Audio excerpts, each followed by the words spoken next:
ওরা জাহান্নামে গেলে তোমার কোরআনের মান ক্ষুণ্ণ হয়ে যাবে। মেহেরবানি করে আমার উম্মতকে তুমি জাহান্নামের আগুন থেকে মুক্ত করে দাও। সুবহানাল্লাহ, জোরে বলুন না। নবী পরিশান হয়ে যাবে। একটা করে বলবে আল্লাহ হাবিব জাহান্নামের কিনারে যাবে,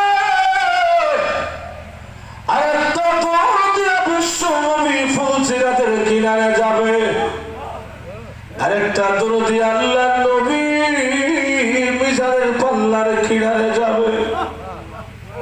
যেমনি ভাবে দুনিয়ার জমিনে একটা মুরগির বাচ্চাকে আকাশের কাউয়া যখন থাপড় মারে, সিলে যখন মুরগির বাচ্চাকে থাপড় মারে, বাচ্চার মা ওই মুরগিটা তার বাচ্চাগুলোকে কাকের হাত থেকে রক্ষা করার জন্য, সিলের থাবা থেকে রক্ষা করার জন্য একটা লাফ দিয়া গাছের ডালায় বসে, আবার বাচ্চার কাছে আসে, আবার যাইয়া গোরের সালিয়ার সাথে বসে, আবার যাইয়া সিল কাউয়ার দৌড়ানে যাওয়ায়।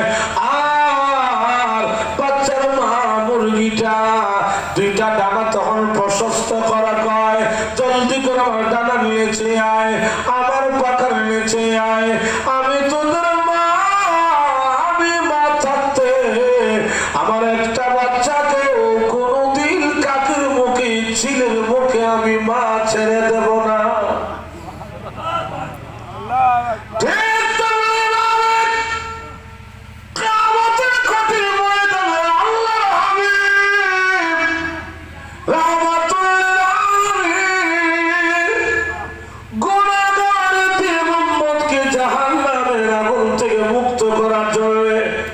নবী যখন বাচ্চাওয়ালা মুরগির মতো উড়ালতে আরম্ভ করবে, আল্লাহ রাব্বুল আলামিন ডাকতে বলবে, নবী গো